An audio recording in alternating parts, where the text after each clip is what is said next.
Hello' everyone, welcome back to my mini vlog. আপোনালোকৰ লগত কেতিয়াবা হয়নে যে ভুলতে কিবা এটা কৰি পোৱা কাম শেষত ভাল ৰিজাল্ট দিয়ে?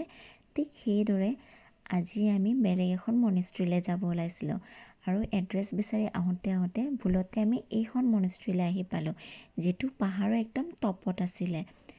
আৰু মনেষ্ট্ৰীটো ভুলত যে আহি পালোঁ, সেইটো ৰিজাল্টটো বহুত ধুনীয়া আছিল।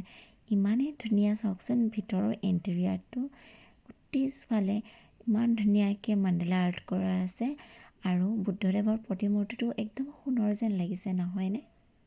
সঁচা, ইয়াত আহি পোৱাটো একদম ভগৱানৰ ইচ্ছা যেনে লাগিছে, কাৰণ আমি বেলেগ এখন জেগাতহে যাবলৈ ওলাইছিলোঁ আৰু আহি পাই গ'লোঁ আমি এইটো মনেষ্ট্ৰীলৈ। আৰু মনেষ্ট্ৰীটো ইমানেই ধুনীয়া, চাফা যে ইয়াত আহি লাগিছে আমি সৰগত থকাৰ দৰে। সিদিনাখনৰ বতৰটোও বৰ ভাল আছিলে আৰু ওলাই আহি লগ পালোঁ এইকেইটা মৰম লগা পাপি। আৰু মনেষ্ট্ৰীৰ এছাইডত এনেদৰে ধেৰ প্ৰেয়াৰ ফ্লেগ বন্ধা আছিলে আৰু জিমৰ কেইবাটাও ইকুইপমেণ্ট আছিলে য'ত মানুহে এক্সাৰচাইজ কৰে।